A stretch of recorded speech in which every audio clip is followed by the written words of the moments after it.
Good morning, everyone, and thank you for joining me today. If you've not been to a Go for Growth webinar before, my name is Gillian Askew, and I'm one of three co-founding directors of Go for Growth. Go for Growth is a social enterprise, and we are dedicated to supporting other smaller organisations, sole traders, micro organisations, and the voluntary and third sectors to be able to find and secure opportunities in the public sector. Over the next 30 minutes or so, we are talking about social value today. Now, before we get started, one of the things I do just want to say is please don't worry that this is going to be a session full of legislation terms or even procurement jargon. It's designed really today to start helping organisations to recognise something that you probably already do exceptionally well. So whether you're a micro business, whether you're a charity, a social enterprise, a community interest company, whether you're a growing small to medium enterprise or a large organisation, to be fair, the chances are that you're already creating social value. The challenge that we find is that many organisations don't always recognise it. And even if you recognise it, you might not be recording it. And therefore, you might not be talking about it when opportunities arise. So we are running this series on behalf of Cheshire West and Chester Council. So you will see some examples of Cheshire West and Chester today. But I will stress that this webinar isn't just about supplying that specific local authority. Almost every public sector organisation is now asking suppliers about social value in some way, shape, or form. So that could be other local government organisations, housing associations, anywhere in the NHS, including blue light services for ambulance. Also thinking about other blue light services in fire and police. It could be schools, academies, universities, etc., etc. So today's session is about hopefully building skills that are transferable wherever you decide to bid. And by the end of the session this morning, I hope that you'll be leaving thinking, oh, actually, we do more social value than perhaps I first realised. So some quick housekeeping before I talk about what we'll cover in the session today. We are on Zoom, so the session is being recorded. You will get a copy of both the slide deck and the recording, usually within 48 hours of the session. This is a series, so we have introduction today. We have three more webinars that talk through delivering social value, how to interpret it in a bid situation, measurement, etc. So please do feel free to book onto the rest of the series as well. All of the sessions are being recorded. All of those recordings will go into our members area on our website. So, and there's a link to that later in the slide deck. So everything you see today and for the other three sessions will be with you. As you can see, we are in Zoom, so the chat and the Q&A functionality are both enabled this morning. If you do want to just say hi and introduce yourself on the chat, please feel free. That is in no way mandated, whatever you're comfortable with. I will be posing a quick question in a slide or so's time that I want you to think about while we're going. And then we will have a reflection point where I will be asking you perhaps to, if you want to, pop in the chat what your reflections are on that question that I asked. So please feel free to use the chat. You can use it anonymously, I think. And you can direct the chat to hosts and panelists or everyone. So you have some choices around how you use the chat functionality. I'll keep an eye on that and the Q&A this morning as well. So feel free to ask questions if you've got any as we go. There will be time for questions at the end, but please feel free to chat as we go. So what will we cover today? The session hopefully is designed to be super practical. So we're going to look at what social value actually means, why public sector organisations care about it, and therefore where it fits into procurement more tangibly and how you will see it in procurement competitions, and then thinking about how social value can be measured. Most importantly, we'll be thinking about how you can recognise and therefore evidence the social value your own organisation already creates or may go on to create in the future. The aim, of course, is not to become an expert in the next 30, 40 minutes, but the aim is to leave seeing your organisation hopefully through a different lens where you can really identify some of the impact that you're creating, and you can start to think about how you evidence that, how you measure it, and how you can use that in bids going forward. So, what is social value? If we strip away all of the terminology, and obviously you can go onto a search engine and search what social value is. Social value at its most simplest is really just the wider positive impact that your organization has on people, on communities, on the economy, and on the environment. And notice actually what I didn't say. So I didn't say it's about donating thousands of pounds to a charity. I didn't say that you have to be a charity in order to be socially impactful. And I didn't say that you have to be a large organisation to be able to deliver or create social impact either. Social value is most often created simply through how you operate as an organisation, whatever type or size of organisation that might be. For example, you might be employing local people in your organisation. You might, when you spend your money, you might be buying from another local business. For example, you might sponsor the grassroots village football team or another local organisation. You might carve out some volunteering time for any staff that you have in your organisation. You might recycle in your business. You might mentor young people, or perhaps you support someone returning to work, either long-term absence from work, maternity leave, whatever that might be. All of those things are examples of social value, including things like offering training to your staff, etc. The public sector increasingly wants suppliers who don't just deliver the contract that they get for the goods and services that is core to that contract.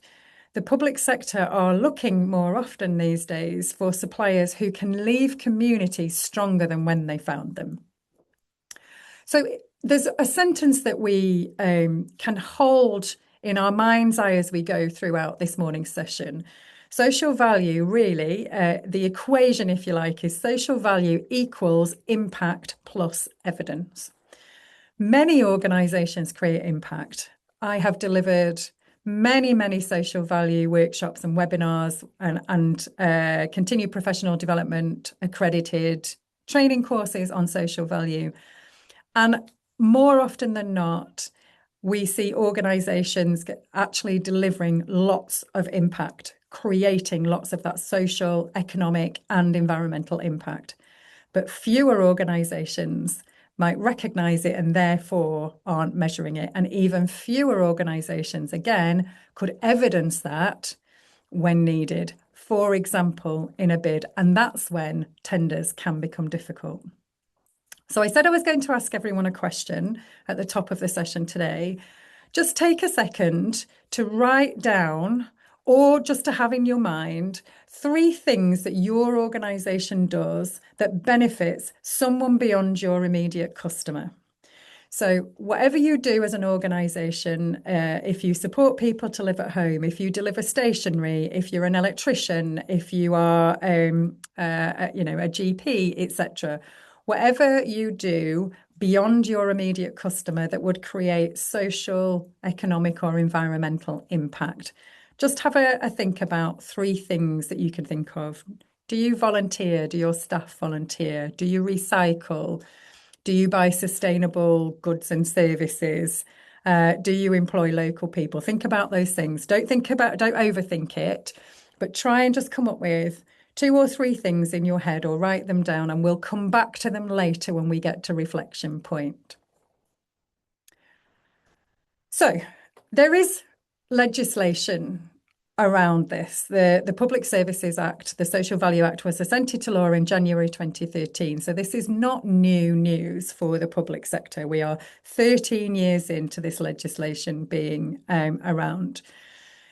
Historically, though, and I've been in procurement for 31 years, historically procurement focused really heavily on cost. Providers will tell us, even now to an extent, that it feels like it's a fastest race to the bottom on price. However, we are really seeing a shift now to value as opposed to cost. So going from price to cost to value is an important transition.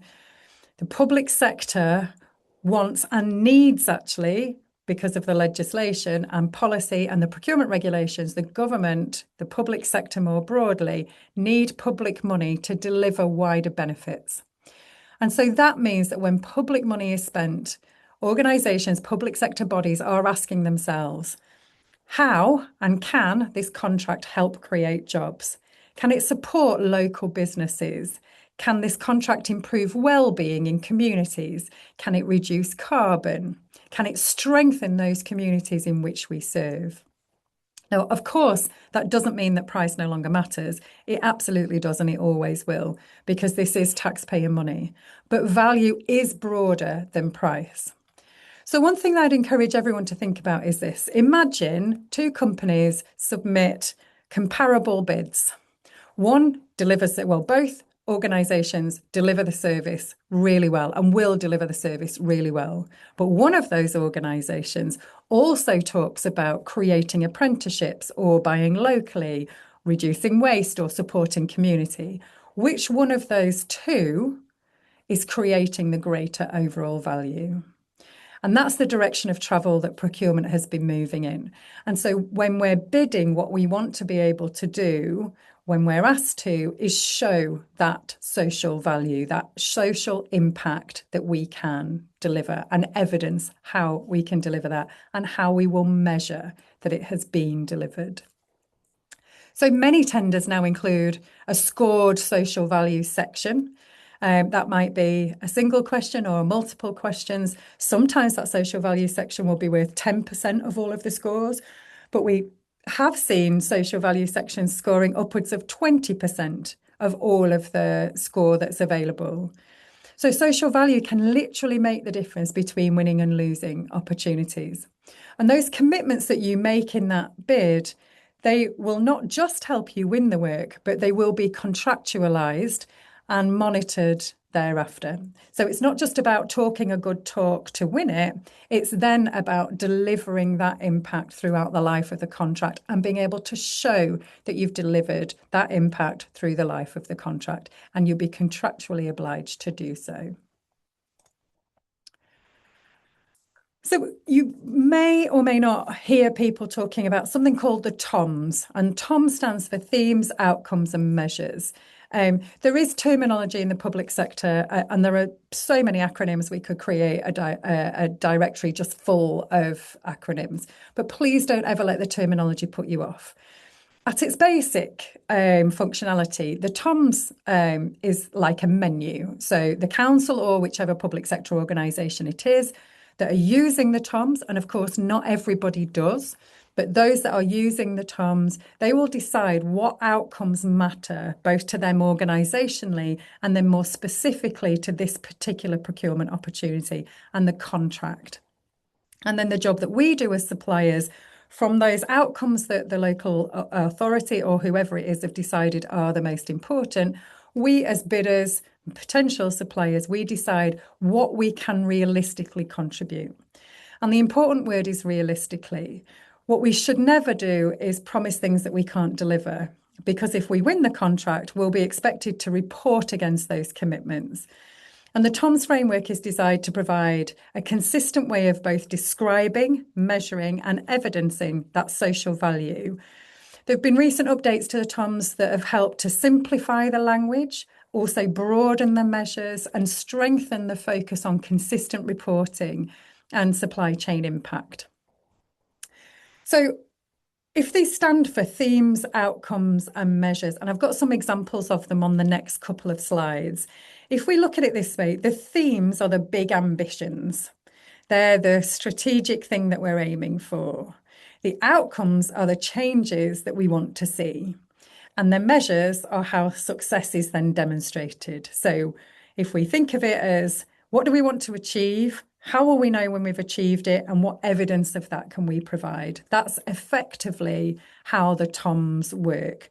And there are set themes, outcomes, and measures. So let's have a look.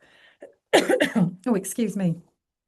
So each of the national TOMs has an NT reference. So NT1, the theme is jobs and all about creating employment. The outcome for that is more local people in employment. And the measure, of course, is around the number of local direct employees hired or retained on contract for 1 year or the whole duration of the contract, whichever is shorter. And if we try and make these things more practical, because they aren't theoretical examples. So, when we talked about what is social value, employing local people is social value, offering apprenticeships is social value, paid work placements is social value, supporting people to come back into the workplace is social value, as is recruiting young people, supporting disabled people into employment, etc. When you think about it and really strip it bare, social value doesn't have to seem quite as complicated as it might do at first look, even when you're talking about things like national TOMs. And these are activities that many, many organisations already undertake in some way, shape, or form. And on the next slide, I've got a copy of Cheshire West and Chester, a specific measure set that includes local employment, apprenticeships and work placements. So we'll have a look at what Cheshire West and Chester do in a second. But thinking about these examples, you'll be thinking about what you already deliver as an organisation, about winning what you already deliver as an organisation, but you will also be thinking about what more you can deliver as a result of winning the contract that you're bidding for. So in most cases, in public sector procurement, what you're being asked to do is not just go, well, here's what I already do. That's my social value impact. Typically, and not always, and it will be very clear either way, but typically the public sector is saying, if you win this contract that you're bidding for, what more social impact can you create? And maybe you can deliver social value that you haven't been able to deliver before because you've won this new contract. So it's not necessarily about what you do today, although that is super important because it speaks to what's important to you. It speaks to your values as an organisation. But in bids, it tends to be what more can you do if you are successful in winning this contract? And that's a really important distinction because, of course, if you don't win the contract, you might not be able to take additional people on. You might not be able to offer even more training or even more volunteering, or you might not be able to do a sustainability carbon reduction project, etc., etc. So it's an important distinction to think about. If this additional business comes into us, or if we retain this contract that we have had for the last 3 years, what more can we do if we win it? So I said I would show you 2 or 3 examples of Cheshire West and Chester. So these are specific measures that they have showed us. So in that NT1, that employment, so the definition for Cheshire West and Chester is that it covers the proportion of total employees that live locally. Number of local employees divided by the total number of employees in percentage. Qualifying employees must live in the local area and have an employment contract.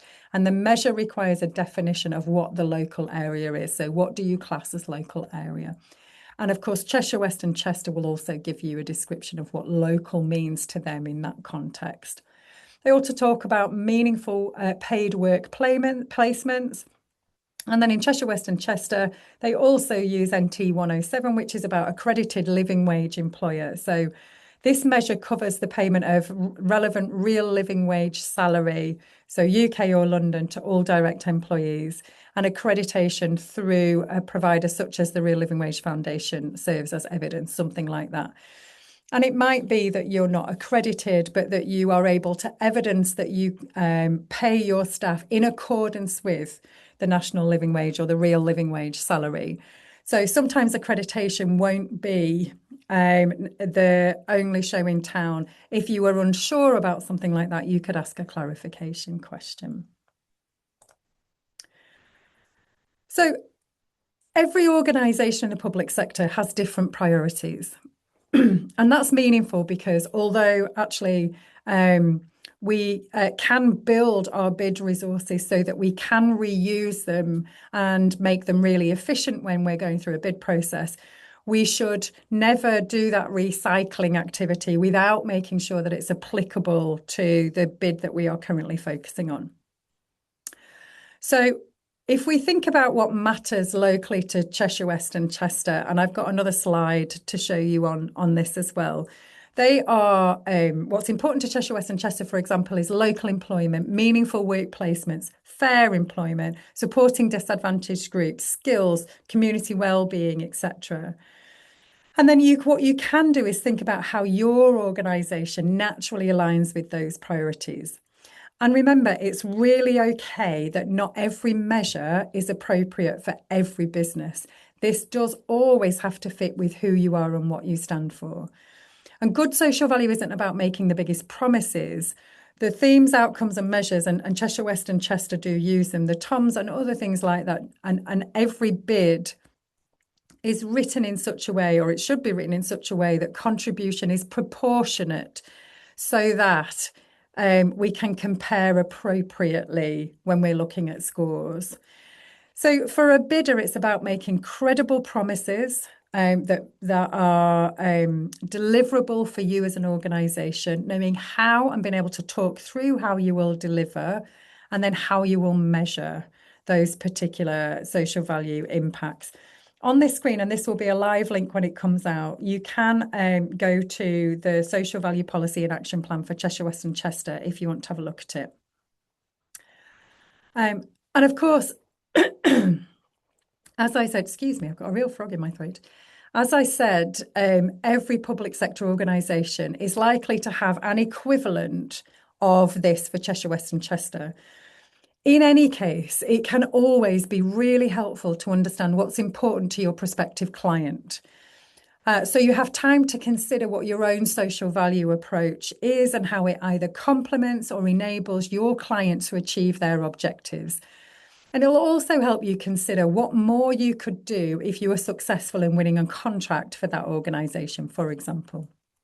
So Cheshire West and Chester have got 7 broad priorities: tackling climate emergency, thinking about the poverty emergency and making a fairer future for everyone that lives in the borough, growing the local economy, making sure that there are good jobs with fair wages for residents, supporting children and young people so that they've got the best possible start in life, and that there is the ability for every individual that's born in borough to reach their full potential. They want Cheshire West and Chester to be a place where people want that to be their home, a place to call home, to make those neighbourhoods attractive, not just to those that were born there, but to attract talent and business into the borough as well. We want a healthy community in Cheshire West and Chester, so helping us to live long, healthy, happy lives in the Cheshire West and Chester borough, and making sure that we've got an efficient and empowering council in order to be able to translate that into real activities and real impacts for local residents. Almost every local authority will have the equivalent of the social value plan and policy that Cheshire West and Chester have, but so will organisations like universities, housing associations, NHS trusts, public sector buying organisations, police forces, offices of police and crime commissioners, etc., etc. So if you're thinking, actually, I want to retain or bid for a new contract in that local area or with that particular client, then proactively go and look for what messages and narrative they have around social value, what's important to them, and what can we do, what do we do as providers to help them deliver those things that are really important to them. They'll often be place-based because much of the public sector is something called an anchor institution. That means they're rooted in place. And so they're interested in that local environment in which they reside and in which they serve. So often it is rooted in place and can be. So if you're not from that local area, you'll be thinking about what's the impact if I win this contract that I can have in that local area, even if my business isn't placed there, isn't located there. And that can be an important consideration to be able to show that in your bid. So I said I would come back and ask you to reflect on that question I asked earlier. What were those 2 or 3 things that your organisation already delivered? I wondered over the last few slides as we've been chatting whether those things that you thought you delivered, whether you've expanded on them, whether you've thought of something different, whether something new has popped into your head. If anybody wants to put any thoughts into the chat, please feel free to do so, although you really don't have to, it's entirely up to you. But if you were thinking that you already did or might go on to do community outreach, we already did have some provision for volunteering, or maybe we didn't, but actually maybe we can. Maybe we can do something like that. How do we enable that? What does that need to look like in our organisation? Employment comes in so many spheres. I spent some time in the higher education sector in procurement. And actually, students, of course, we want good, long-term, sustainable employment that pays a fair wage for the work that we do. However, actually creating that workforce and preparing our young people for that workforce can come in many ways. So it might be that you go to careers fairs and you talk about your kind of organisation and what the pathway to coming into that trade or sector or skill set might be. So is there an apprenticeship pathway? Is that a university pathway? What does that look like? What kind of skills would that be? Do you do CV reviews for young people? Do you do interview skills workshops? Do you do work experience, either unpaid or paid work placements? Thinking about employability, there is a number of things that you can do before you get to actually, I'm going to create a job for a person or persons. So you can think about employability opportunities in a really broad sense, actually. And the environment is huge. So there are lots of things that we can do. We can think about how we manage our waste. Every business has waste. We can think about how we manage our energy. We can think about where we buy from and how sustainable those things are that we buy. We can think about where those organisations are and the miles that things travel. If you're in construction or food, for example, we've been thinking about our food miles for a long time. We've also been thinking about the embedded carbon in things like concrete and other construction materials. So, there's an awful lot that we can go at in terms of those, in terms of the environment. So it doesn't always have to be in the too difficult space. If we really strip these things back, there's an awful lot that we can all do, regardless of our commercial position, how big we are, what sector we're in, how many people we have got in our organisation. There is, generally speaking, always some social value that we can deliver and that we can capture and that we can measure and that we can then evidence. So, last thing really for me to say before I open up for any questions. We know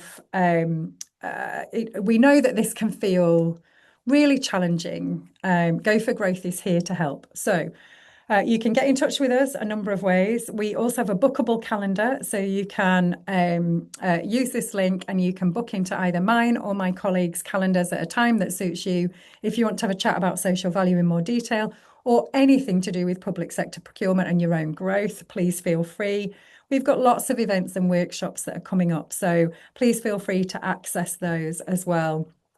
We do also have a social value online course. It's free to use, and when you get to the end of it, you can click a link and request a certificate of attendance so that you have some evidence of your own continued professional development and your own training. You can offer that to all of your staff if you want to, cost nothing. If you click on that link, it will take you to the course. And we also have something called the Public Sector Supply Ready Health Check.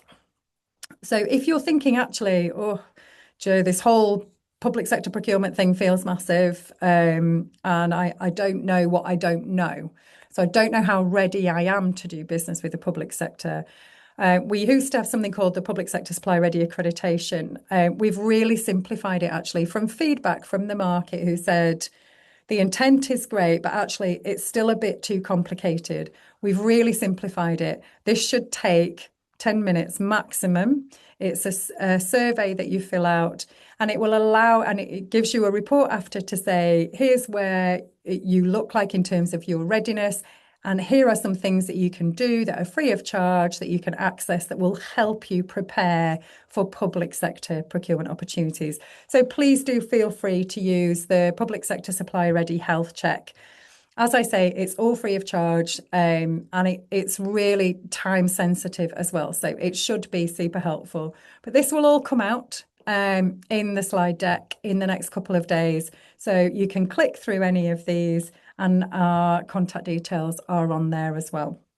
I'll also add in our website address. We've got over 300 free resources for organisations who are wanting to bid in the public sector that you can get access to. So I'll add that in when the email comes out as well. It's our members only area. Again, all free, just a short registration, then you get access to everything. So really, that was it from me in terms of the main presentation deck. So I will just stop sharing, see if we've got anything in the Q&A or the chat. Yep, the slides will be shared, as will a copy of the recording. So all of that will come out in the next 48 hours. So everything that you've seen and everything that you've heard will come out to you as well. This is the first of 4 sessions that are running throughout July. So again, if you go to our Eventbrite link, you'll be able to book on to any of the other 3 sessions if you haven't already. So I will just tell you what we've got coming up, actually. So our next one is about delivering social value, I think. So social value in a tender, and then we've got delivering and measuring social value. So please do feel free to come along to any of those if you like. And as I said, all of those resources will go onto our members only area. The videos will be on our YouTube channel as well. So regardless of whether you can or can't make any of the sessions, all of those resources will be available to everybody free of charge. I'll just check if there's any Q&A or chat. Nothing further. So look, thank you all for joining. I know it's a Monday, and Mondays tend to be really manic. So I'm really grateful for you carving out some time in what I know will be busy calendars. Go for Growth is here to help. So please do get in touch if we can be of any further assistance. And hopefully we'll see you on one of the next sessions. Thank you ever so much. Have a great rest of your Monday. Thank you.